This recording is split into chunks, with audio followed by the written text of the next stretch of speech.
কোরআন সাক্ষী হুজ্জি ইলাইকি বিজিযইন নাখলা, এর মানে হচ্ছে মারিয়াম কেউ পেড়ে দিবে না, একটু কষ্ট করে হাতটা উঁচু করে খেজুরের ডালা ধরে ঝাঁকুনি মারো, টষ্ট সে কাঁচা পাকা খেজুর নিচের দিকে পড়বে, তারপর তুমি তুলে খাবে। সুবহানাল্লাহ পড়ে। আল্লাহ চাইলে অটোমেটিক্যালি কারামাত হিসেবে খেজুরগুলো নিচে ফেলতে পারতেন না? কথা কোন? খেজুরগুলো অটোমেটিক্যালি নিচের দিকে পড়ছে? পড়ে নাই।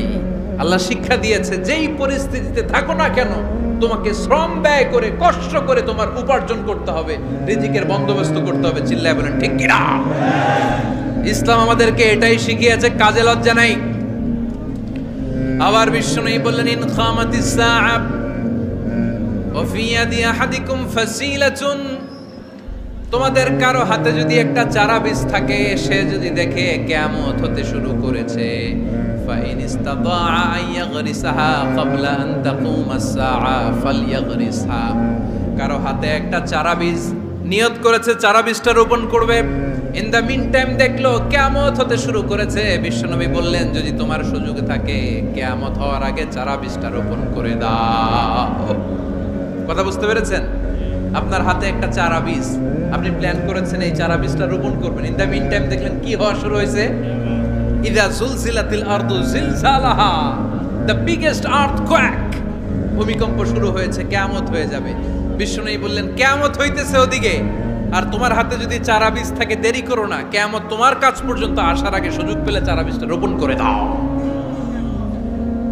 ইসলাম শিখিয়েছে শেষ নিঃশ্বাস পর্যন্ত তোমাকে লড়ে যেতে হবে। এই পৃথিবীতে কেউ কাউকে জায়গা করে দেয় না, জায়গা করে নিতে হয়। এই পৃথিবীটা the life is not a bed of roses, এটা ফুল বিছানো কোনো ফুল সজ্জা নয়, এটা কণ্টকাকীর্ণ। কেউ আপনার স্পেস করে দিবে না, কেউ আপনাকে সুযোগ করে দিবে না, কেউ আপনার জায়গা করে দিবে না, বরং আপনি জায়গা করে নিলে টাইনা নিচে নামাবে। কথা বলেন? এজন্য কখনো অলসতাকে স্থান দেয়া যাবে। রসুল বাত্তালি দুক্কানু শয়তান, অলস মস্তিষ্ক শয়তানের আড্ডা। অলস যদি কেউ থাকে এটারে টেনে বেঁধে কাজে নামাবেন, পারা যাবে? আলহামদুলিল্লাহ লক্ষ্মীপুরে এরকম অলস ছেলে পেলে নাই।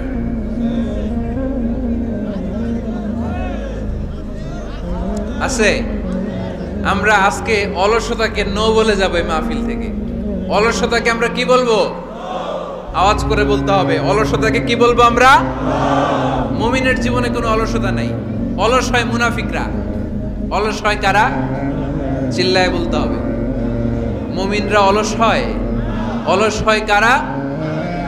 এজন্য কোরআনে আল্লাহ একথাও বলে দিলেন, ওয়াইদা কামু ইলাস সালাতি কামু কুসালা ইউরাউনান নাসা ওয়ালা ইয়াযকুরুনাল্লাহা ইল্লা কালিলা। সুবহানাল্লাহ পড়েন। মুনাফিকরা যখন মানুষকে দেখানোর জন্য নামাজে যায়, ওই নামাজে তাদের ইখলাস নাই, ওই নামাজের ভেতরে তাদের কোনো খুশু খুদু নাই, ওই নামাজের ভেতরে আছে শুধু অলসতা। ওই নামাজে কি আছে? কিন্তু আমরা যখন নামাজে যাই আমাদের অলসতা আছে? আমরা নামাজ পড়লে আমাদের হৃদয়টারে সজীব করে দেয় কে? আমরা ওযু করলে আমাদের মনটাকে চাঙ্গা করে দেয় কে? আমরা মসজিদে ঢুকলে হৃদয়টাকে প্রাণবন্ত করে দেয় কে? মুমিন ওযু করলে চাঙ্গা হয়। বিষ্ণু ঈসা ইসলাম বললেন, ইয়াকিদু শাইতানু আলা কাফিয়াতি রাসি আহাদিকুম ইদা নাম। খেয়াল করে শুনবেন লক্ষ্মীপুরের ভাইয়েরা, চমৎকার একটা হাদিস। আমরা যখন ঘুমোতে যাই, শয়তান আমাদের প্রত্যেকের মাথার পিছনে 3টা অলসতার গিট মারে। কয়টা? আওয়াজ করে বলেন। 3টা অলসতার গিট মারে। ইয়াকিদু শাইতানু আলা কাফিয়াতি রাসি আহাদিকুম সালাসা উকাব। 3টা গিট মারে যখন আমরা ঘুমোতে যাই। অলসতার 3টা গিট মেরে আমাদের কানের সামনে এসে ফিসফিস করে মন্ত্র পড়তে থাকে, আলাইসা লাইলুন তাওয়িলুন ফারকুদ, আলাইসা লাইলুন তাওয়িলুন ফারকুদ। বিশাল লম্বা রাত, ঘুমাও। অনেক সময় আছে, ঘুমাও। রাত 5টা বেজে যাচ্ছে, তাহাজ্জুদের সময় শেষ হয়ে যাচ্ছে, তখনও শয়তান বলে রাত অনেক লম্বা, ঘুমাও। ফজরের সময় পার হয়ে যাচ্ছে, সূর্য উঠে যাচ্ছে, শয়তান বলে আলাইসা লাইলুন তাওয়িলুন ফারকুদ, এখনো অনেক সময় আছে, লম্বা লম্বা লম্বা চৌড়া রাত পড়ে আছে, তুমি ঘুমাও। বিশ্বনবী বললেন ফাইনিস্তাইকাযা ওয়া যাকারাল্লাহ ইনহাল্লাত উকদা। আমার উম্মতের কেউ যখন ঘুম থেকে জেগে ঘুম থেকে ওঠার দোয়া পড়া শুরু করে দেয়, অলসতার প্রথম গিটটা সাথে সাথে খুলে দেয় কে?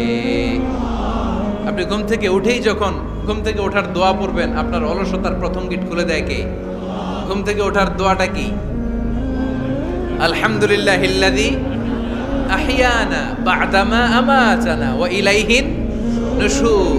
প্রশংসা সে আল্লাহ, যে আল্লাহ আমাদেরকে লম্বা একটা ঘুম শেষে, মৃত্যু শেষে আমাদেরকে ঘুম থেকে উঠালেন। এই দোয়াটা পড়ার সাথে সাথে শয়তান যে 3টা গিট মারছে, ওই 3টার একটা খুলে দেয় কে?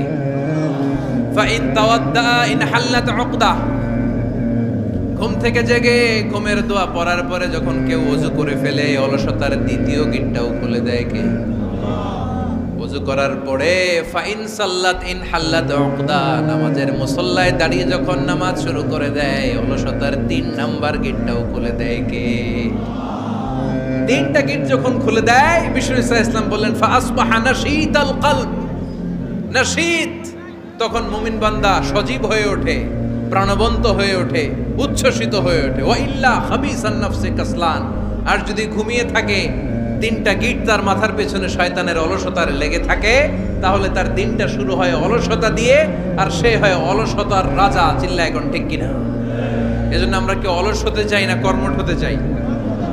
কোন নবীরা কি অলস ছিলেন? পৃথিবীতে কোন নবী অলস ছিলেন? সব নবী কর্মঠ ছিলেন। বিষ্ণু ইসলাম বললেন মা বাআসাল্লাহু নাবিয়্যান ইল্লা রাআল গানাম। এই পৃথিবীতে এমন কোন নবী নাই যেই নবী বকরি চড়ায় নাই। কি চড়ায় নাই? বকরিরে আপনারা লক্ষ্মীপুরের ভাষায় কি বলেন? কি বলেন? ছাগল। তো পৃথিবীতে এমন কোন নবী নাই যেই নবী কি চড়ায় নাই? ছাগল চড়ায় নাই। সাহাবারা বললেন ইয়া রাসূলুল্লাহ আনতা কাযালিক? আপনিও ছাগল চড়াইছেন? বিষ্ণু ইসলাম বললেন না, আমিও ছাগল চড়িয়েছি। ওয়া ইন্নী আরআহা আলা কারারিতি আহলি মক্কা। আমি তো মক্কাবাসীদের অল্প কিছু পয়সার বিনিময়ে তাদের ছাগলগুলোকে চড়িয়ে দিতাম। সুবহানাল্লাহ পড়বেন না? বিষ্ণু ইসলাম ছাগল চড়াতেন। ছাগল চড়ানো সহজ কাজ না কঠিন কাজ? কেন কঠিন এটা? হ্যাঁ, টেরা খুঁটি মারে। হ্যাঁ, কি করে? বসে থাকতে হয়। তো ছাগল যারা পালে তারা জানে ছাগল পালা কত কষ্ট। ওরে ডানে টান দিলেও কই যায়, রশি ধরে বায়ে টান দিলে কই যায়, সামনে টানলে কই যায়, পিছনে টানলে কই যায়। সারা সপ্তাহ আপনি সময় পান না এটার গোসল করাবেন। ভাবলেন আজকে জুমার দিন আমিও গোসল করি, এটারও গোসল করাই। এটারে আপনি পুকুর ঘাটে নিবেন, টান দিয়েছেন, ওর বাপের কিরা ও 1 ইঞ্চিও সামনে যাবে না। ঠিক কি না?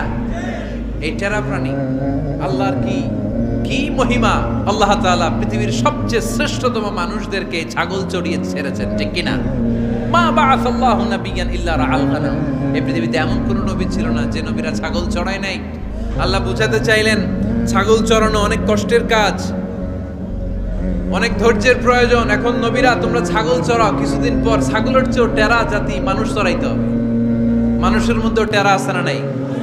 ভালো বললে ভালোটা বুঝে না, ডানে যেতে গেলে বায়ে যায়, বায়ে যেতে বললে ডাইনে যায়, এরকম আছে না নাই? সম্মানিত ভাইয়েরা, সমস্ত আম্বিয়া আলাইহিমুস সালাম ওনারা কর্মঠ ছিলেন। সাইয়েদনা আদম আলাইহিস সালাম নিজ হাতে চারা গাছ রোপণ করে চাষাবাদের কাজ করেছেন। সুবহানাল্লাহ পড়েন। সাইয়েদনা ইব্রাহিম আলাইহিস সালাম চাষাবাদের কাজ করেছেন। সাইয়েদনা দাউদ আলাইহিস সালাম নিজ হাতে যুদ্ধের জন্য যে পোশাক পরতে হয়, যেটা পরলে গায়ের মধ্যে ছুরি মারলেও ঢুকে না, ওই শিরস্ত্রাণ বানিয়েছেন, নিজ হাতে তলোয়ার বানিয়েছেন। সুবহানাল্লাহ পড়েন। সাইয়েদনা মূসা আলাইহিস সালাম ছাগল চড়িয়েছেন। সাইয়েদনা মূসা আলাইহিস সালামের মেজাজ নরম না গরম? নবীদের মধ্যে সবচেয়ে বেশি মেজাজওয়ালা নবী ছিলেন মূসা আলাইহিস সালাম। উনিও 8 থেকে 10 বছর সাইয়েদনা শুআয়ব আলাইহিস সালামের এরিয়াতে ছাগল চড়িয়েছেন। চিল্লায় বলেন সুবহানাল্লাহ।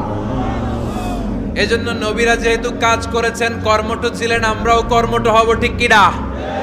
সাহাবারাও কর্মঠ ছিলেন। বিশ্বনবীর সাহাবারাও ব্যবসা করতেন। সাইয়েদনা আবু বকরের বিশাল ব্যবসা প্রতিষ্ঠান ছিল। সুবহানাল্লাহ পড়েন। আপনারা হজ উমরা করেছেন কে কে দেখি? করছেন? মাশাআল্লাহ, যারা করে নাই আল্লাহ তাদেরকেও আল্লাহর ঘর জিয়ারতের তুমি নসিব করো। বিশ্বনবীর মাকবারার সামনে দাঁড়িয়ে আমরা যেন সালাম পেশ করতে পারি, তুমি নসিব করো।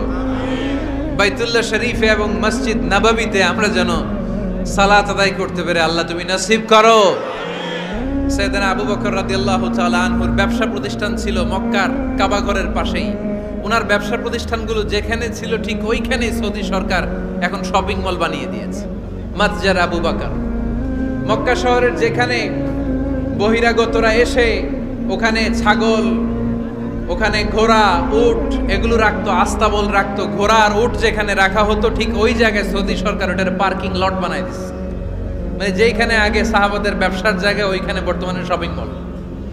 যেখানে আগের সময়কাল সাহাবারা উট আর ঘোড়া রেখে বাঁধতো ওইখানে এখন গাড়ি ঘোড়া রাখার ব্যবস্থা করা হয়েছে।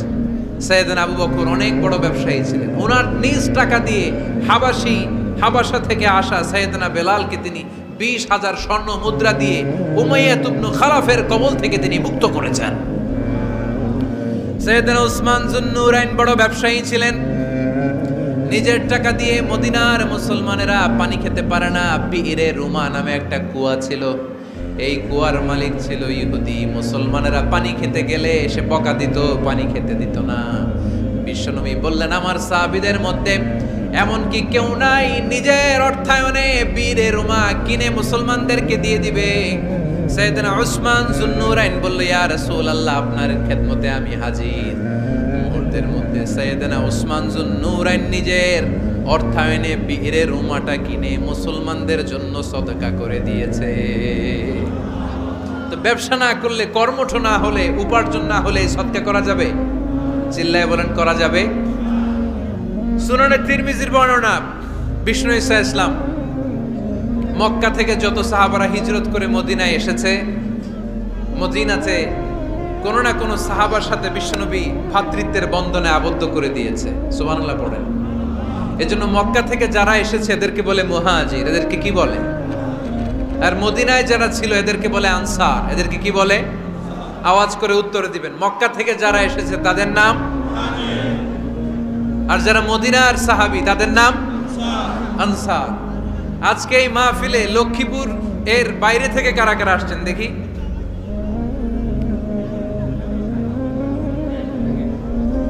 মাশাআল্লাহ, মাশাআল্লাহ, অনেক আসছেন। আল্লাহ ভাইদেরকে তুমি কবুল করো, হাত নামান। এই যে লক্ষ্মীপুরের বাইরে থেকে যে ভাইরা আসছে তারা লক্ষ্মীপুরের মেহমান, ঠিক কিনা? মক্কা থেকে হিজরত করে যে সমস্ত সাহাবারা এসেছিল তারা ছিল মদিনার মেহমান। বিশ্বনবী এক এক মক্কার সাহাবীকে মদিনার এক এক সাহাবীর সাথে ভ্রাতৃত্বের বন্ধনে আবদ্ধ করে দিলেন। আব্দুর রহমান ইবনে আউফ রাদিয়াল্লাহু তাআলা আনহু, ওনার সাথে ভ্রাতৃত্বের বন্ধনে যে সাহাবীকে বিশ্বনবী আবদ্ধ করে দিলেন ওনার নাম হচ্ছে সাআদ ইবনে রাবিয়া। কি নাম? মদিনার অনেক বড় ব্যবসায়ী। বিশ্বনবী বললেন, ও আব্দুর রহমান ইবনে আউফ,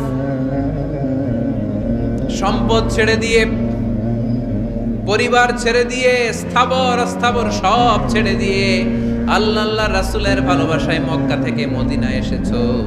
মদিনায় তোমার চিন্তা নাই, সাদ ইবনে রবিকে আমি তোমার ভাই বানিয়ে দিলাম। সাদ ইবনে রবি তোমার আপন ভাইয়ের মতো। সাদ ইবনে রবি বলল, আব্দুর রহমান, জীবনে তোমারে কোনোদিন দেখি নাই, তোমারে আমি চিনি না, তোমার নাম শুনি নাই, কিন্তু বিশ্বনবী তো তোমার দায়িত্ব আমাকে দিয়েছে। আমার যে বড় ধনী এই মদিনার মধ্যে দ্বিতীয় কেউ নাই। আজ থেকে তুমি আমার ভাই, আজ থেকে তুমি আমার কি? আল্লাহ আমাকে যত সম্পত্তি দান করেছে তার অর্ধেক সম্পত্তি আমি তোমার নামে দিয়ে দিলাম। ও আব্দুর রহমান ইবনে আউফ, শুধু তাই নয়, রব্বুল আলামিন আমাকে 2 জন স্ত্রী দিয়েছে। কয়জন? তুমি দেখো আমার কোন স্ত্রীকে তোমার বেশি ভালো লাগে, যার নাম তুমি বলবে সাথে সাথে আমি তারে তালাক দিয়ে দিব। তার ইদ্দত পালন শেষে তুমি তাকে বিয়ে করে তোমার সাথে নিয়ে যাবা। সুবহানাল্লাহ। কারণ বিশ্বনবী তোমার দায়িত্ব আমার কাছে দিয়েছে, তুমি আমার ভাই, আমি মদিনার সবচেয়ে বড় ধনী, আমার অর্ধেক সম্পদ আমি তোমারে দিয়ে দিব। আমার 2 স্ত্রীর 1 স্ত্রীকে তোমারে দিয়ে দিব। সাইয়েদনা আব্দুর রহমান ইবনে আউফ এই কথা শুনে অবাক হলেন। অবাক হয়ে উনিও এক অবাক কথা বললেন। উনি বললেন লা হাজাতা লি ফি ইয়া আখি, ও আমার প্রাণের ভাই, তোমার কথা শুনে আমার হৃদয়টা ভরে গিয়েছে, কিন্তু তোমার সম্পদেরও দরকার আমার নাই, তোমার স্ত্রীরও দরকার আমার নাই। বারাকাল্লাহু ফি মালিক ওয়া লি আহলিক, আল্লাহ তোমার মালেও বরকত দেখ, তোমার সম্পদেও বরকত দেখ, তুমি শুধু একটু কষ্ট করবা। কি কষ্ট? দুল্লানি আলা সুক, show me the way to the market. তুমি মদিনায় কোনো মার্কেট আছে কিনা, শপিং মল আছে কিনা, ব্যবসা প্রতিষ্ঠান আছে কিনা আমারে দেখায় দাও। সুবহানাল্লাহ পড়ে। আমরা হইলে কি করতাম? লক্ষ্মীপুরে যারা আসছে এদের একজনের যদি বলা হয় ভাই আপনি এখন থেকে লক্ষ্মীপুরের ভাই, আমার অর্ধেক সম্পদ আপনারে দিয়ে দেব, কি করবে? পায়ের উপর পা তুলে খাবে আর বলবে কি আনন্দ আকাশে বাতাসে, ঠিক কিনা? এরপর যদি বলি ভাই আমার দুই বউ যেটারে সুন্দর লাগে বলেন তালাক দিয়ে দেই, নিয়ে যান, কি বলবে? কি আনন্দ আকাশের বাতাস। আল্লাহ রাসূলের সাহাবী আব্দুর রহমান ইবনে আউফ বললেন লা হাজাতা লি ফি, আমার দরকার নেই। দুল্লানি আলা সুক, just show me the way to market. এখানে মার্কেট কই আছে দেখায় দাও। অবাক হয়ে গেলেন সাদ বিন রবিব, বললেন ও আব্দুর রহমান ইবনে আউফ, ঠিক আছে তুমি যদি নিতে না চাও তোমারে আমি জোর জবরদস্তি করব না। শুনে রাখো মদিনাতে ইহুদিদের কয়নুকার একটা বাজার আছে। এই কথা বলার সাথে সাথে আব্দুর রহমান ইবনে আউফ চলে গেলেন। এর পরের দিন অল্প কিছু পনির আর ঘি দিয়ে ব্যবসা শুরু করলেন। পনির আর ঘিয়ের ব্যবসা করতে করতে করতে করতে ব্যবসায় তিনি এত লাভ করলেন, উনি বললেন আমি যদি কখনো মদিনার বালুর মধ্যে হাত দিতাম ওই বালুটারও সোনা বানায় দিত কে? দুল্লানি আলা সুক। লক্ষ্মীপুরের কর্মঠ যুবক ভাইয়েরা, এ আব্দুর রহমান ইবনে আউফ আমাদের প্রেরণা। উনি অন্যের ঘাড়ে পাড়া দিয়ে খেতে চায় নাই, আরেকজনের উপর ডিপেন্ডেন্ট বা নির্ভরশীল হতে চায় নাই। তিনি স্বাবলম্বী হওয়ার শিক্ষা লেসেন কিয়ামত পর্যন্ত গোটা বিশ্বের যুবকদের জন্য রেখে গিয়েছে। চিল্লায় বলো ঠিক কিনা? দুল্লানি আলা সুক, show me the way to market. Market কোথায় দেখাও।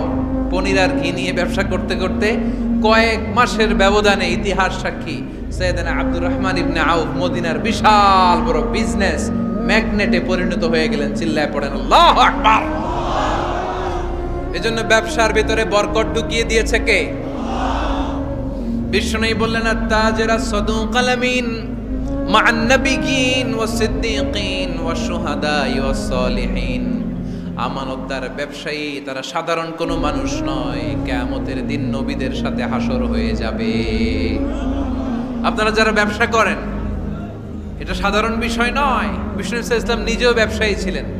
ওনার জীবনের প্রথমে তিনি খাদিজা রাদিয়াল্লাহু তাআলা আনহার ব্যবসার স্টাফ হয়ে কাজ শুরু করেছেন, এরপর নিজে ব্যবসা শুরু করেছেন।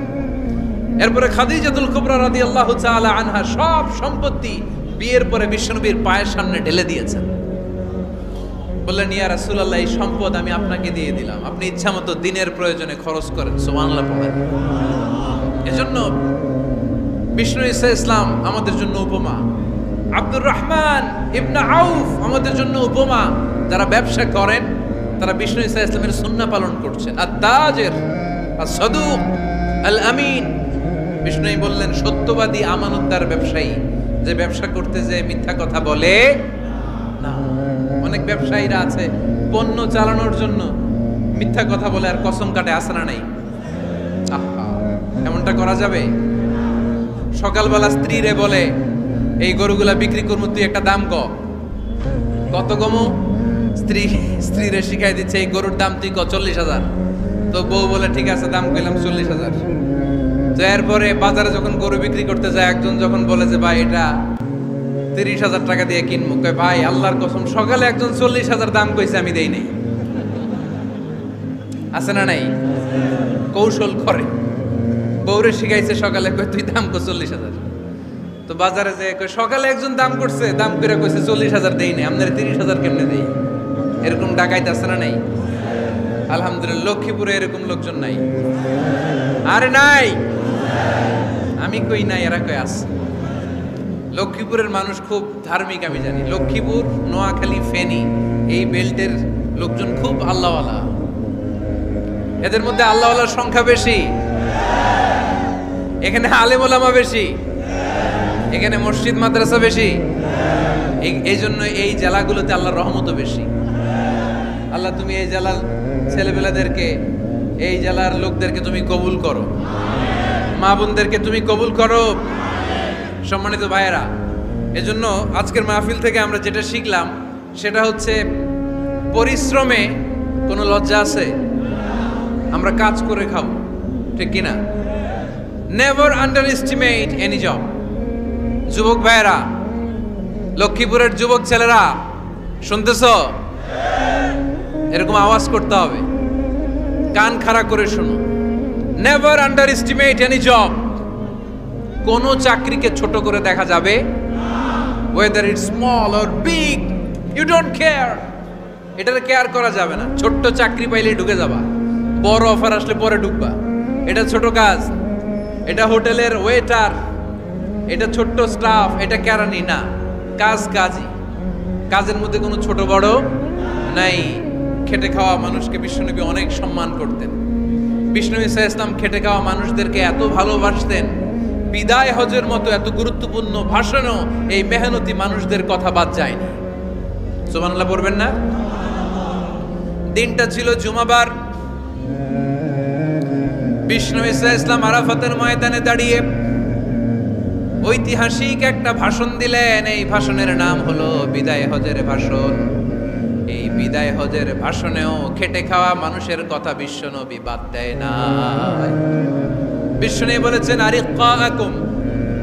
আরিক্কাকুম, খবরদার অধীনস্থ কর্মচারীদের সাথে খারাপ আচরণ করো না। আতঈমুহুম মিম্মা তাকুলুন ওয়াকসুহুম মিম্মা তালবিসুন। খবরদার মনে রেখো, তোমরা যা খাবে তোমাদের অধীনস্থ কর্মচারীদেরও তা খাওয়াবে, তোমরা যা পড়বে তাদেরও তা পড়াবে।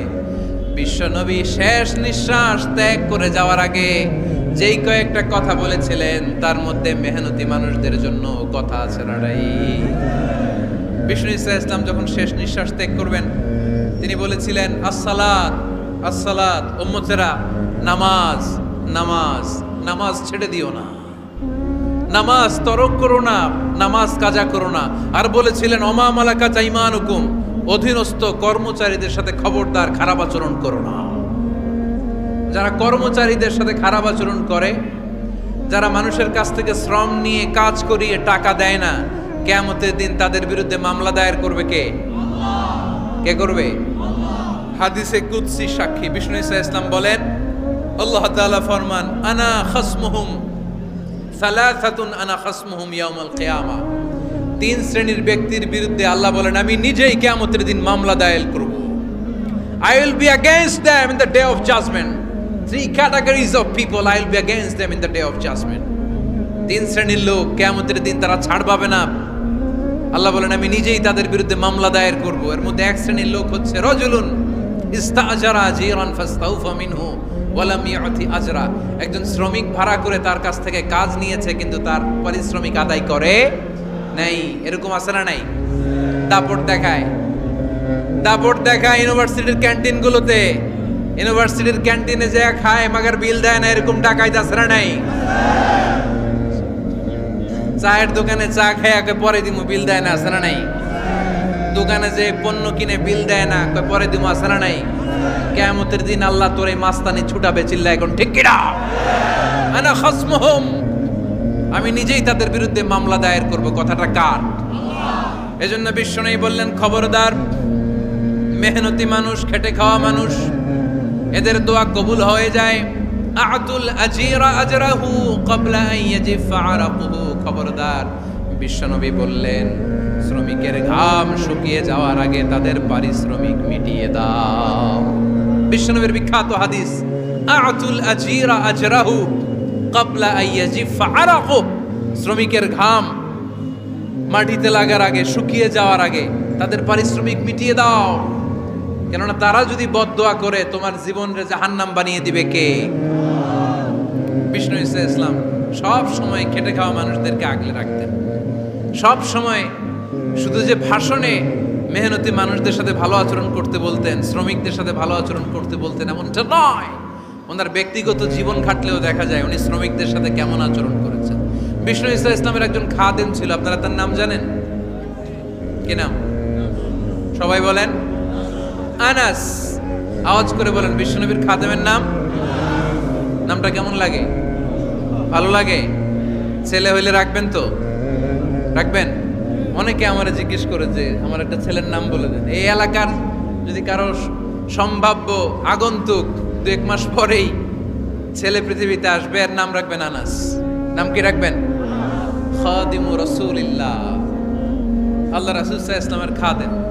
এই খাদেমের কাছ থেকে একটু শোনেন ওনার মালিক কেমন ছিল। শুনবেন নাকি কষ্ট হচ্ছে? সম্মানিত ভাইয়েরা, খেয়াল রাখবেন, কোন পীর সাহেবের ব্যাপারে যদি আপনি রিপোর্ট চান, পীর সাহেবের বউয়ের কাছ থেকে শুনবেন। কথা কয় না? বোঝে নাই বোধ হয়। একজন পীর সাহেব হুজুর উনি কেমন, রিপোর্ট নেবেন কার কাছ থেকে? কার কাছ থেকে? বউয়ের কাছ থেকে।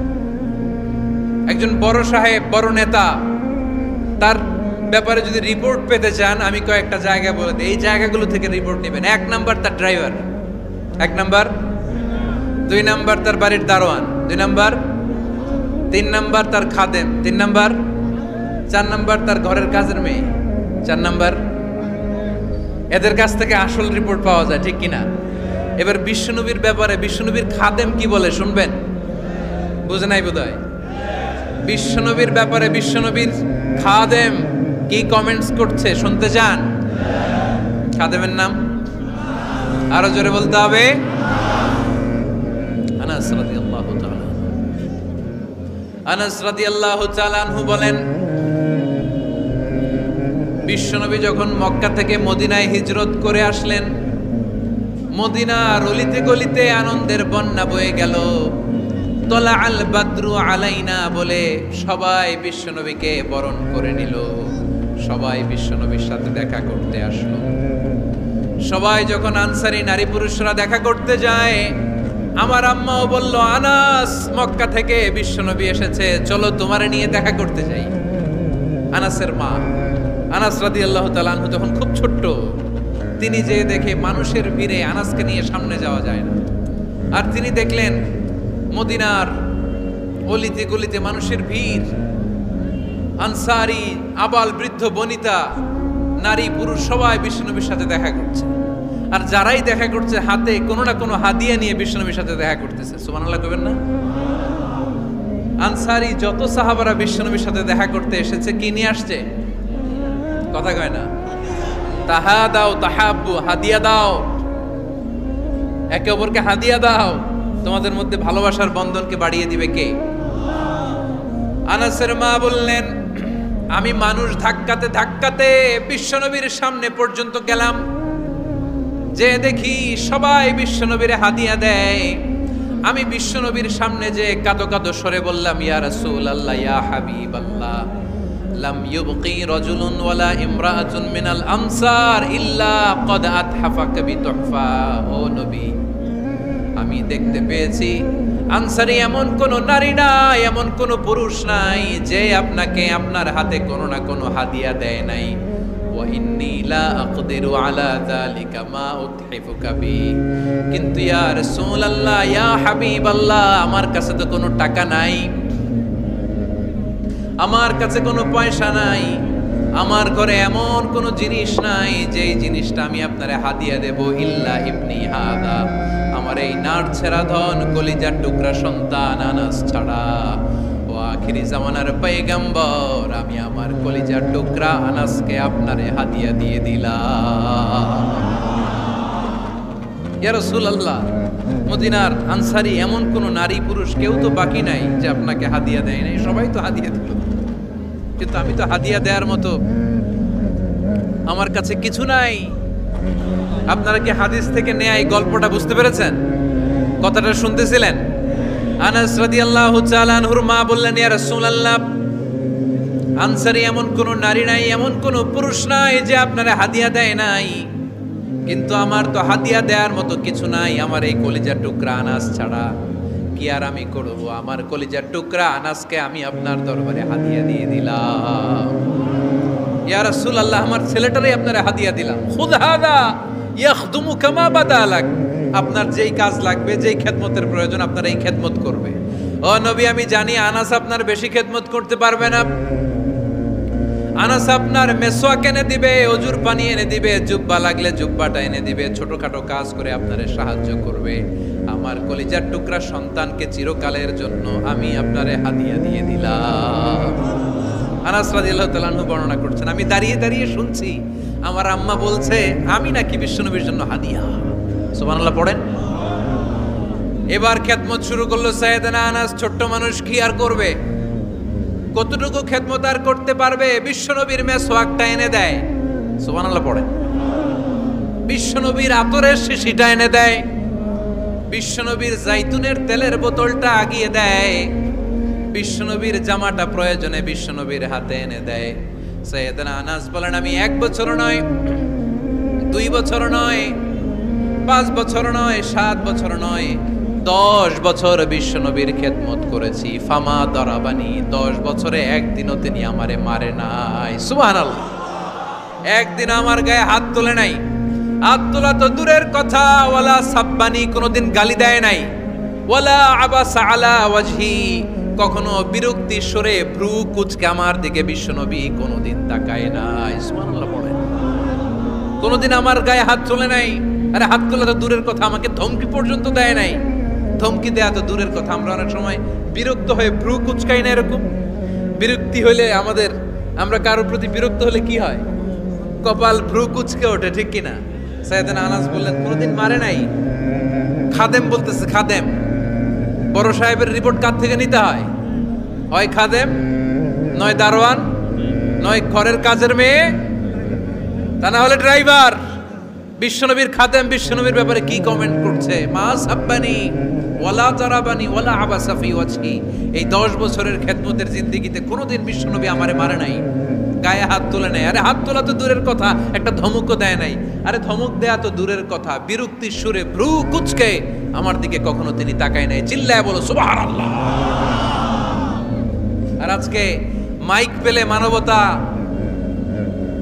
মানবাধিকারের কর্মী কি সুন্দর কথা বলে, উইমেন রাইটস এর কথা বলে, শিশু শ্রম নিয়ে কথা বলে, আর বাড়িতে কাজের মেয়ের গায়ের মধ্যে খুন্তি, গরম খুন্তি পিঠের মধ্যে লাগিয়ে পিঠ ঝলসিয়ে দেয়। এরকম আছে না নাই? পত্রপত্রিকায় প্রায় দেখা যায় যে কাজের মেয়েদেরকে কি অত্যাচার করে।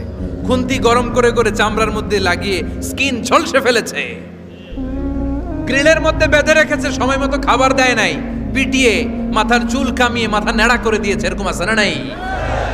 এরা মানবাধিকারের ঠিকাদার, এরা মানবাধিকারের কথা বলে। আর বিশ্বনবী সাল্লাল্লাহু আলাইহি ইসলামের খাদেম বিশ্বনবীর ব্যাপারে বলেছে কোনোদিন মাইর তো দূরের কথা, হাত তোলা তো দূরের কথা, আরে ধমক দেয়া তো দূরের কথা, বিরক্তির চেহারা নিয়েও কোনোদিন বিশ্বনবী আমার দিকে তাকায় নাই। চিল্লায় পড়েন সুবহানাল্লাহ। বিশ্বনবী একবার সাইয়েদনা আনাস রাদিয়াল্লাহু তাআলা আনহুকে একটা ছোট্ট জিনিস আনতে পাঠালেন। সাইয়েদনা আনাস রাদিয়াল্লাহু তাআলা আনহু জিনিসটা আনতে যে মদিনার অলিতে গলিতে বাচ্চাদের খেলা দেখে জিনিস আনতে ভুলে খেলায় দাঁড়িয়ে গেলেন। ছোট মানুষ, ছোট্ট একটা বাচ্চা যদি আমার সাথে নেই, সে কি আমার প্রয়োজন বুঝবে? আমার সেন্টিমেন্ট যেরকম বাচ্চা কি ওটা টের পাবে? ছোট্ট আনাসকে বললেন আমার জুব্বা নিয়ে আসো। বিষ্ণু ইসলাম শাম দেশের জুব্বা পড়তেন, বলতেন জুব্বা নিয়ে এসো। জুব্বা আনতে যখন বেরোলেন আনাস রাদিয়াল্লাহু তাআলা আনহু, দেখলেন মদিনার অলিতে গলিতে বাচ্চারা কুতকুত খেলে। কি খেলে? আপনারা খেলেন? তো এই খেলা দেখে আনাস রাদিয়াল্লাহু তাআলা আনহু ভুলে গেলেন যে বিশ্বনবীর জামা আনতে হবে। উনি ভুলে যে উনিও দাঁড়িয়ে খেলা দেখতে শুরু করলেন। এখন ঘন্টার পর ঘন্টা যায়, আনাসও আসে না, জামাও আসে না। বিশ্বনবী ভাবলেন হায় রে, আনাস মনে হয় ভুলে গিয়েছে, কি আর করা, যাই নিজের জামা নিজেই নিয়ে আসে। বিশ্বনবী বের হলেন জামা আনতে। বের হয়েই দেখে মদিনার গলিতে বাচ্চারা খেলতেছে, ওইদিকে আনাস রাদিয়াল্লাহু আনহু দাঁড়ানো। বিষ্ণু ইসলাম কিছু বললেন না, যে উনিও আনাস রাদিয়াল্লাহু তাআলা আনহুর পাশে দাঁড়িয়ে খেলা দেখতে আরম্ভ করলেন।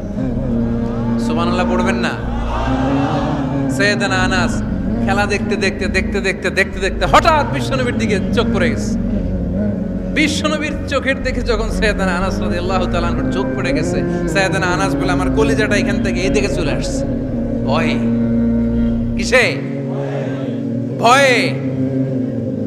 উনি বললেন আমার গলা শুকিয়ে যেতে আরম্ভ করলো, কাঁপতে লাগলাম। হায় হায়, এখন আমার মনে পড়ছে বিশ্বনবীর জামা আনতে পাঠাইছিল, ভুলে গেছে খেলার আবেশে পড়ে।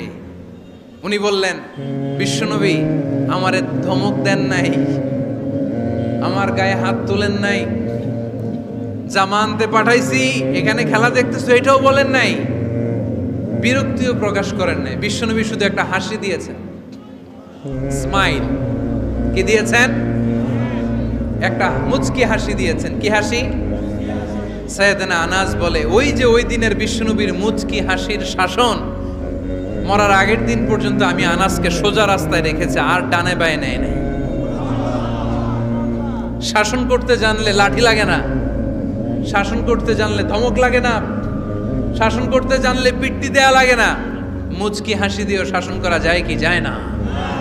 সাইয়েদনা আনাস বললেন, কোনোদিন মারে নাই, কোনোদিন ধমক দেয় নাই, সব সময় আমাকে আদর করেছে। চিল্লায় পড়েন সুবহানাল্লাহ। এজন্য সব সময় বিষ্ণু ঈসা ইসলাম শ্রমিকদেরকে ভালোবাসতেন। শ্রমে কোনো লজ্জা নাই, লজ্জা হচ্ছে অলসতায়। আজ থেকে এই মাহফিল, এই এত বড় আয়োজন, এত বড় গ্যাদারিং তখনই সার্থক হবে যখন আমরা এই সিদ্ধান্তে আসতে পারবো যে আমরা অলস সময় কাটাবো না, আমরা আমাদের এই সময়গুলোকে প্রোডাক্টিভ ওয়েতে কাজে লাগাবো, কোনো না কোনো কাজের সাথে জড়িত হব। Never under estimate any job, whether it's big or small, বড় হোক বা ছোট হোক, কোনো কাজকে আমরা ছোট করে দেখবো না। যে কোনো কাজ করো না ভাই, যে কোনো কাজ করো তা যেন হয় সবার চেয়ে সবচেয়ে সুন্দর। আমাদের অবসর সময়গুলোকে কাজে লাগানোর দরকার আছে না নাই? আমরা নিজেদেরকে কর্মঠ করে, কর্মজীবী হিসেবে, শ্রমজীবী হিসেবে নিজেদেরকে প্রতিষ্ঠিত করতে চাই। রাজি আছো মুসলমান? লক্ষ্মীপুরের যুবক ছেলেরা আওয়াজ করে বলো, পারা যাবে? লজ্জা কিসে? লজ্জা কিসে? অনেকে টাঙ্কি মারে এদিক সেদিক করে আর বলে আমার আব্বা চেয়ারম্যান। আরে তোর আব্বা চেয়ারম্যান, তুই কি? আমার আব্বা MP, member of the parliament. আরে তোর বাবা এমপি, এটা তো তার গৌরব, তোর কে আছে সেটা বল। এজন্য নিজের পায়ে দাঁড়াবো। অলসতার সাথে আমাদের কোনো সম্পর্ক। আজকের এই মাহফিল থেকে আমরা অলসতা, অকর্মণ্যতাকে নো বলে দিলাম। অলসতাকে আমরা কি বললাম? আরো জোরে বলতে হবে, অলসতাকে কি বলবো? আর সব সময় কর্মঠ থাকবো, এনার্জেটিক থাকবো, নিজের পায়ে দাঁড়াবো, আইডিয়া জেনারেট করব, এন্টারপ্রেনার হওয়ার চেষ্টা করব, নতুন নতুন উদ্যোক্তা হওয়ার মাধ্যমে আমরা আমাদের নিজেদের ভাগ্য পরিবর্তনের চেষ্টা করব। কারণ আল্লাহ বলেছেন, ইন্নাল্লাহা লা ইউগাইয়িরু মা বিকাউমিন হাত্তা ইউগাইয়িরু মা বিআনফুসিহিম। আল্লাহ তাআলা ততক্ষণ পর্যন্ত কোনো জাতির ভাগ্যের চাকার পরিবর্তন করে না যতক্ষণ পর্যন্ত ওই জাতি নিজে নিজের ভাগ্যের চাকার পরিবর্তন করতে না চায়। চিল্লা এখন ঠিক কিনা? লাকাদ খালাকনাল ইনসানা ফি কাবাদ। আমি মানব জাতিকে কষ্ট সহিষ্ণু আর কর্ম সহিষ্ণু করে তৈরি করেছি। স্রষ্টা আমাদেরকে সৃষ্টি করে এক সংগ্রামে ঠেলে দিয়েছে। এখানে সংগ্রাম না করলে বেঁচে থাকা যায়? আমাদের সংগ্রামটা শুরু হয়েছে যখন আমরা মায়ের পেট থেকে বেরিয়েছি, ঠিক কিনা? একটা বাবার স্পার্মের মধ্যে 2 কোটি যদি শুক্রাণু না থাকে, সেখান থেকে সন্তান হয় না। তার মানে এই 2 কোটি শুক্রাণুর মধ্য থেকে আপনি একজন সফল মানুষ, যিনি বাকি 2 কোটির মধ্য থেকে সব শুক্রাণুগুলোকে হারিয়ে আপনি সফল হতে পেরেছেন। সেখান থেকে দুনিয়ার বুকে আপনি যখন এসেছেন, আপনাকে সংগ্রাম করে আসতে হয়েছে। যারা সিজারের মাধ্যমে পৃথিবীতে আসে তাদের এই সংগ্রামটা থাকে না, কিন্তু যারা নর্মাল প্রসেসে পৃথিবীতে আসে তাদের প্রচন্ড সংগ্রাম করে, প্রচন্ড চাপা খেয়ে পৃথিবীতে আসতে হয়, ঠিক কিনা? কারণ আমাদের সাইজ ছিল অনেক বড়। আমাদের মায়ের যে অঙ্গটা দিয়ে আমরা পৃথিবীতে আসব, ওই জায়গাটা ছিল খুবই সরু। আমাকে সংগ্রাম করে, আমাকে যুদ্ধ করে, আমার নিজের অস্তিত্বের প্রমাণ দিয়ে চিৎকার মেরে এই পৃথিবীতে আসতে হয়েছে। চিল্লায় বলো ঠিক কিনা? এজন্য এই পৃথিবীর বুকে আমরা যতদিন থাকবো সংগ্রাম করে বাঁচতে হবে, ঠিক কিনা? পরিশ্রমে লজ্জা আছে? লজ্জা কিসে? মনে থাকবে লক্ষ্মীপুরের ছেলেরা, যে আয়াত দিয়ে শুরু করেছি সে আয়াত দিয়ে শেষ করছি। যখন সালাতের সময় হয় মসজিদে যাব, আর সালাত যখন শেষ হয় তখন মসজিদের বাইরে আমরা কাজে নেমে পড়বো। রাজি আছি তো?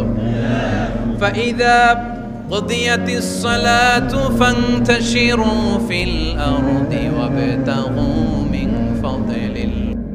মৃত্যুটাই বাধা, মরলেই জান্নাতি। আয়াতুল কুরসির ভিতরে আল্লাহ তাআলা ওনার পরিচয় তুলে ধরেছেন খুব সংক্ষিপ্তভাবে, এক আয়াতে আল্লাহ পরিচয়।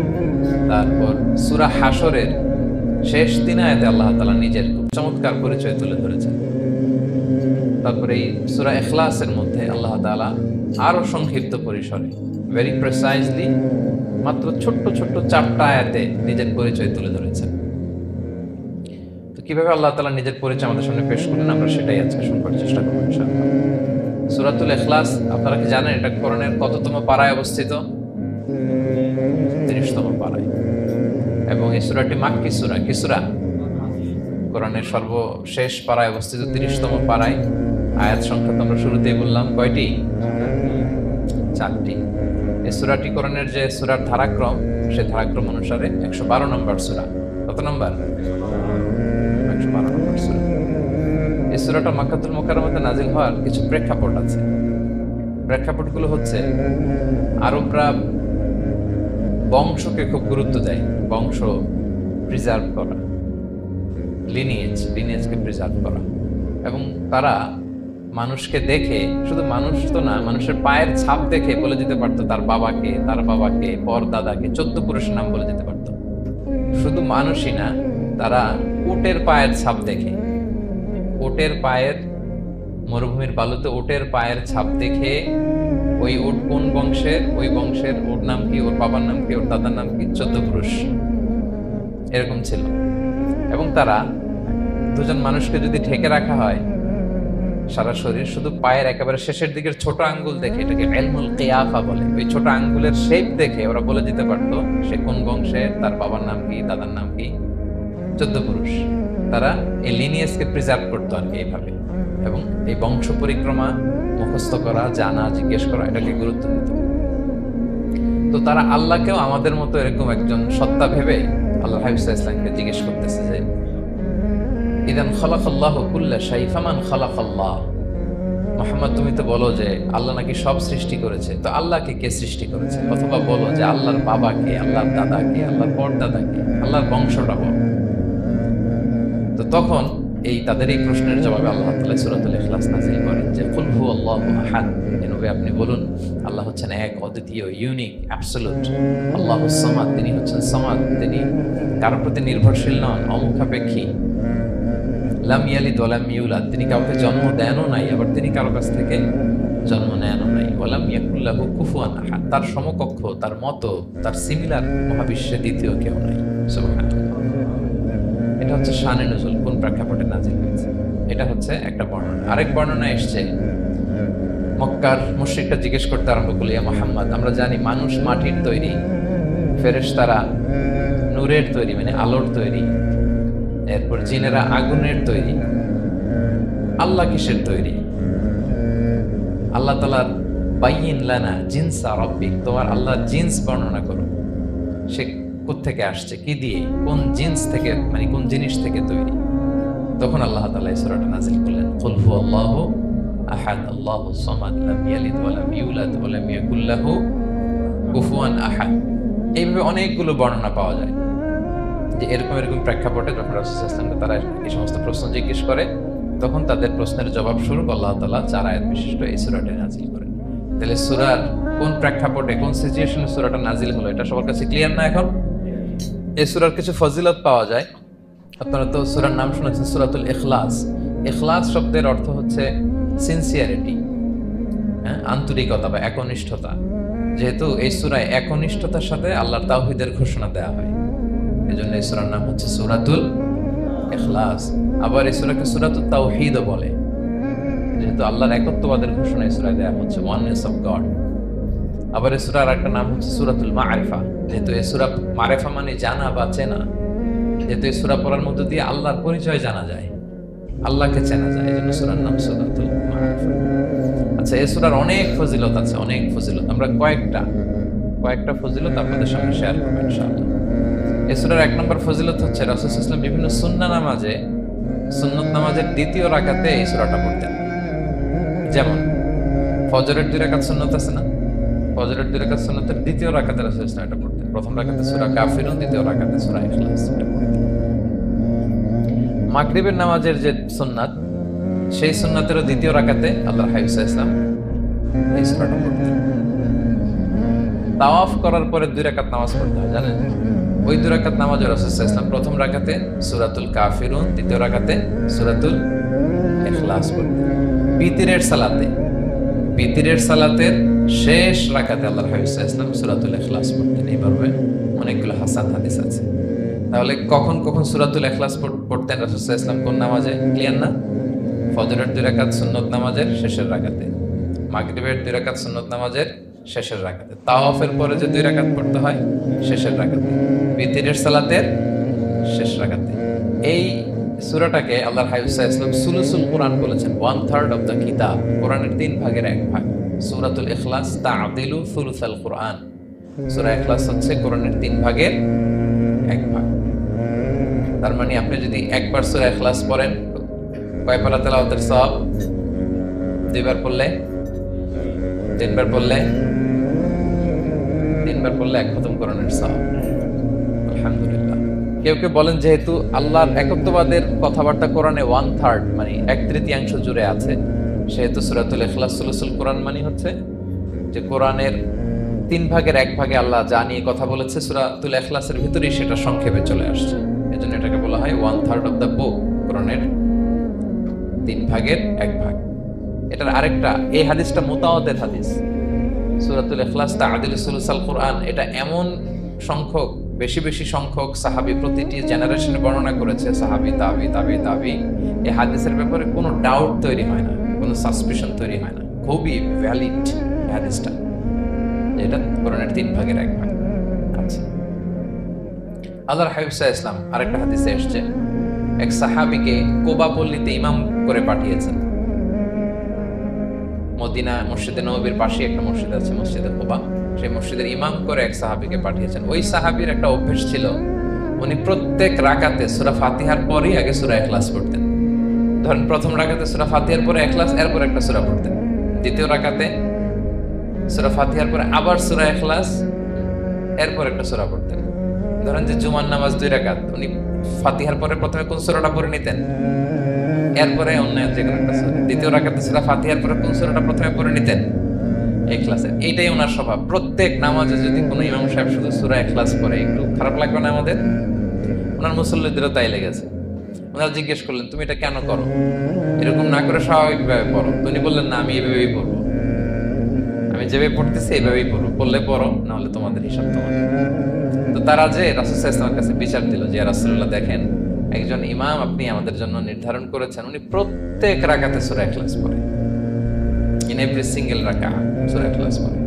তো রাসূল সাল্লাল্লাহু আলাইহি ওয়াসাল্লাম তাকে ডাকলেন, ডেকে বললেন, ঘটনা কি? তুমি নাকি এরকম করো, প্রত্যেক রাকাতে ফাতিহার পরে আগে ইখলাস দিয়ে শুরু করো, কেন কেন করো? সে বলতেছে, ইয়া রাসূলুল্লাহ, হ্যাঁ আমি আসলে এমনটা করি, কারণ আমি এই সূরাটাকে বড্ড ভালোবাসি। কারণ ফিহি সিফাতুর রহমান, এই সূরার ভেতরে আল্লাহর পরিচয় মেলে, আল্লাহর পরিচয় পাওয়া যায়, যেন সূরাটাকে আমি বড্ড ভালোবাসি। রাসূল সাল্লাল্লাহু আলাইহি ওয়াসাল্লাম বললেন, ঠিক আছে, তোমার অভ্যাসের পরিবর্তন করার দরকার নাই, হুব্বুকা ইয়াহা ইউদখিলুকাল জান্নাহ, এই সূরার প্রতি তোমার এই ভালোবাসাই তোমাকে জান্নাতে প্রবেশ করাবে। আরেক বর্ণনায় এসেছে, তুমি যেমনি আল্লাহর পরিচয় থাকার কারণে সূরাটাকে ভালোবাসো, আল্লাহ জানিয়েছেন যেন তোমাকে জানাই আল্লাহও তোমাকে ভালোবাসে। ফিহি সিফাতুর রহমান, এই সূরার ভেতরে রহমানের পরিচয় পাওয়া যায়, আল্লাহ সুবহানাহু ওয়া তাআলার পরিচয় পাওয়া যায়। তো এই জন্য উনি প্রত্যেক রাকাতে সূরা ইখলাস পড়তেন। আরেকটা হাসান পর্যায়ের হাদিসে পাওয়া যায়, 9ম হিজরিতে আল্লাহর হাবিব সাল্লাল্লাহু আলাইহি ওয়াসাল্লাম তাবুক যুদ্ধে অংশগ্রহণ করেছিলেন। আপনারা তাবুক যুদ্ধের নাম শুনেছেন?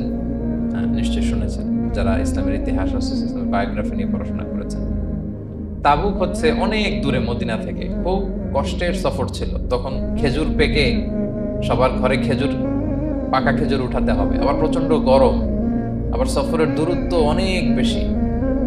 এই সফরে মূলত কোনো যুদ্ধ সংগঠিত হয়। তাবুক যুদ্ধে কোনো যুদ্ধ হয়নি, কয়েক সপ্তাহ লাগছে যেতে, কয়েক সপ্তাহ ফিরতে, এতটুকুই। জাস্ট কে পাক্কা ইমানদার আর কারা মুনাফিক, হিপোক্রিট, এটাকে ক্লিয়ার করার জন্য আল্লাহ তাআলা এই যুদ্ধের আহ্বান জানিয়েছেন যে যাও, অ্যাটাক করো, তাবুকে যাও। বিশাল বাহিনী, প্রায় বিশাল একটা বাহিনী যে তাবুকে চলে গেল। রাসূল সাল্লাল্লাহু আলাইহি ওয়াসাল্লাম যখন তাবুক যুদ্ধে ছিলেন, এই অভিযানে ছিলেন, তখন মদিনায় এক সাহাবী ইন্তেকাল করেন, নাম হচ্ছে মুআবিয়া ইবনে মুআবিয়া আল মুসানি। তো উনি ইন্তেকাল যখন করলেন, রাসূল সাল্লাল্লাহু আলাইহি ওয়াসাল্লাম তো এত দূর থেকে এটা জানতেন না। জিবরাইল ইসলাম এসে বললেন, ইয়া রাসূলুল্লাহ, মদিনাতে আপনার সাহাবী মুআবিয়া ইন্তেকাল করেছে। মুআবিয়া ইবনে আবি সুফিয়ান একজন সাহাবী আছে, উনি নয়, মুআবিয়া ইবনে মুআবিয়া আল মুসানি। তখন বললেন, ইয়া রাসূলুল্লাহ, আপনি এই 30,000 সাহাবী নিয়ে এখানেই মরুভূমির মধ্যেই তার গায়েবানা জানাজা পড়েন, আমরাও আছি আপনার সাথে, আমরাও শরীক হব। রাসূল সাল্লাল্লাহু আলাইহি ওয়াসাল্লাম এত দূরে তাবুক থেকে মুআবিয়া ইবনে মুআবিয়া আল মুসানি রাদিয়াল্লাহু তাআলা গায়েবানা জানাজায় শরীক হলেন।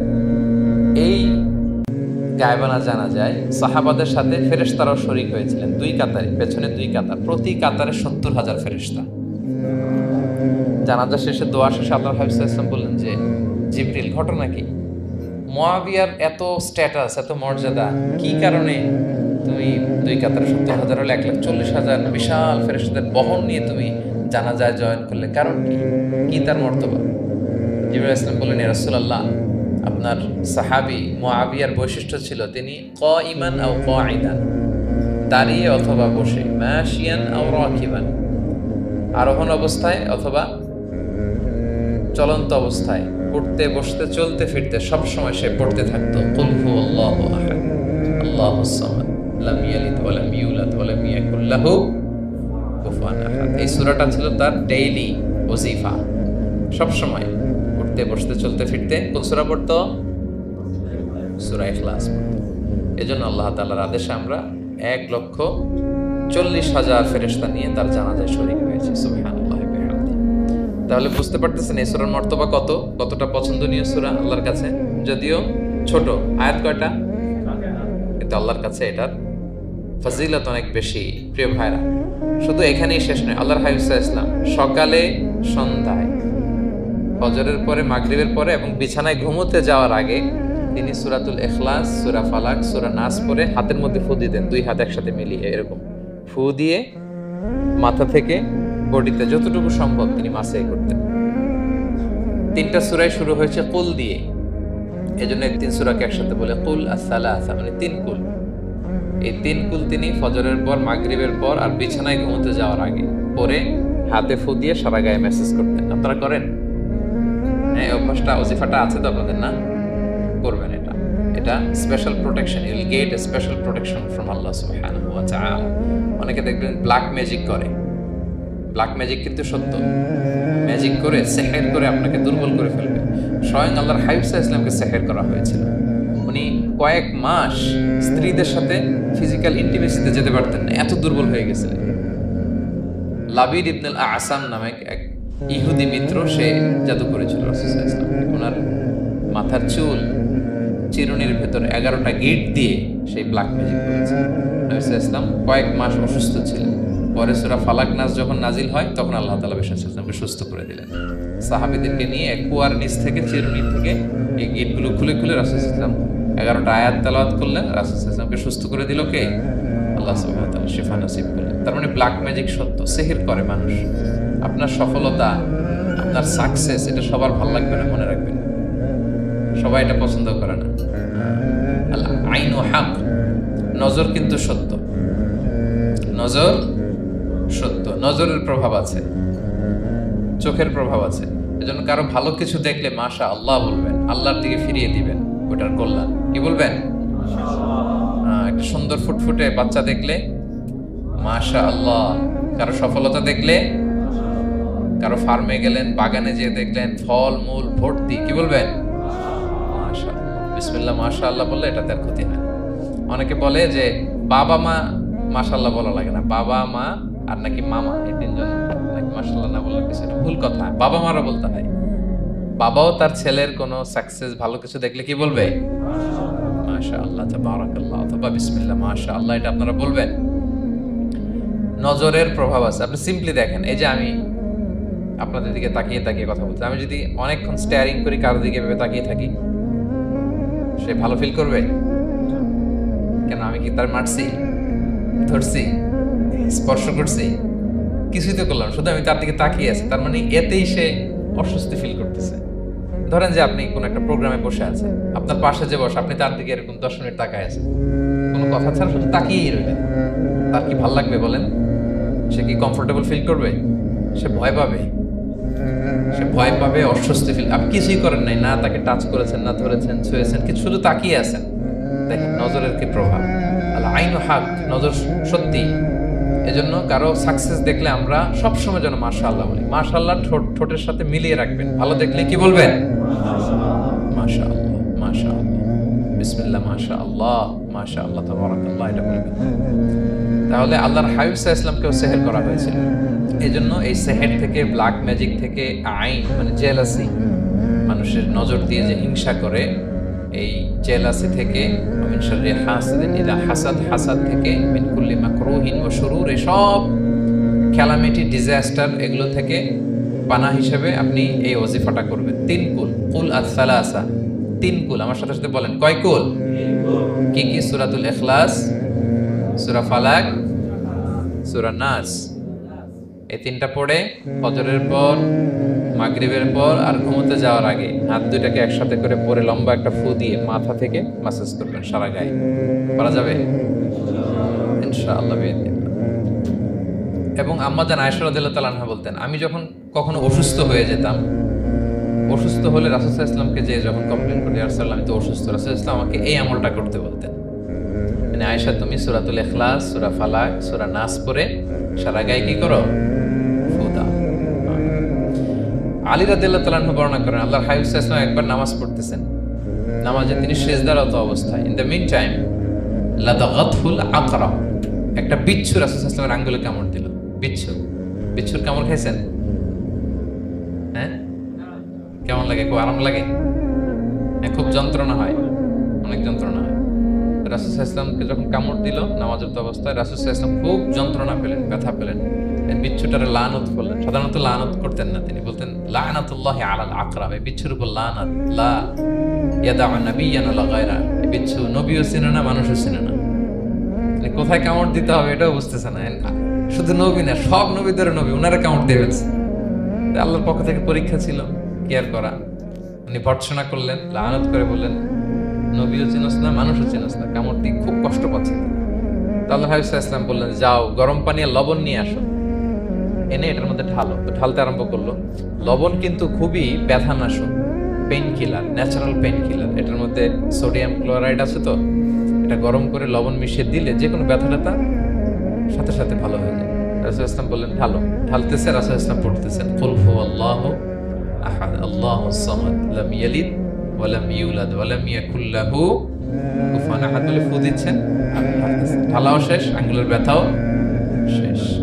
তাহলে রাসূল সাল্লাল্লাহু আলাইহি ওয়াসাল্লামের একটা চিকিৎসা পদ্ধতি আপনারা জানলেন, তিব্বে নাবাবী, যে সাপ বিচ্ছু কিছু দংশন করলে ওখানে কুসুম ওয়ার্ম ওয়াটার, লবণ দিয়ে ওয়ার্ম ওয়াটার করে সেখানে ঢালতে হবে। আর কোন সূরা পড়তে হবে? কুল হুয়াল্লাহু আহাদ আল্লাহুস সামাদ লাম ইয়ালিদ ওয়া লাম ইউলাদ ওয়া লাম ইয়াকুল লাহু কুফুয়ান আহাদ, এটা পড়তে হবে।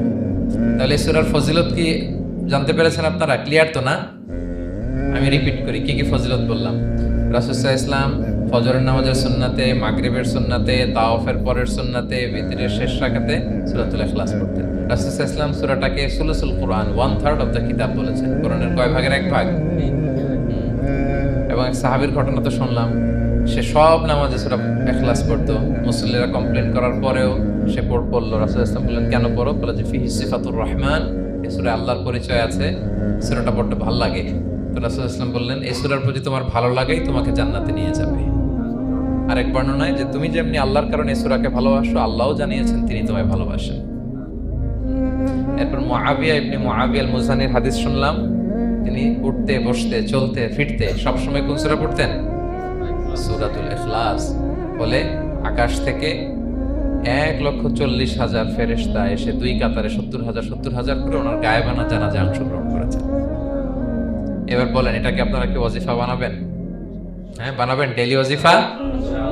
Make it your daily wazifa. Recite Suratul Ikhlas every day, especially in the morning and evening. তাহলে সূরার ইন্ট্রোডাক্টরি ডিসকাশন শেষ, নাজিলের প্রেক্ষাপট শেষ, ফজিলত শেষ। এবার আমরা সূরায় ঢুকে যাই। কি বলেন? আউযু বিল্লাহি মিনাশ শাইতানির রাজীম, বিসমিল্লাহির রহমানির রহিম। বিতাড়িত শয়তান থেকে আল্লাহর কাছে পানাহ চাই, পরম করুণাময় অসীম দয়ালু আল্লাহর নামে শুরু করছি। আল্লাহ বলছেন কুল হুয়াল্লাহু আহাদ। হে নবী আপনি বলুন, ওই যে বারবার প্রশ্ন করে বাইয়িন লানা জিনসা রাব্বিক, তোমার আল্লাহ কি দিয়ে তৈরি? আল্লাহ কি স্বর্ণের তৈরি, না রূপার তৈরি, না কাঠের তৈরি? এভাবেই লিটারালি বলতেছে আহুয়া মিন যাহাব আও ফিদ্দা আও মিন খাশাব। মুহাম্মদ তোমার আল্লাহ কি স্বর্ণের, না রূপার, না কাঠের? আল্লাহ বলেন নবী আপনি এইটা বলেন। কুল নবী আপনি বলুন হুয়াল্লাহু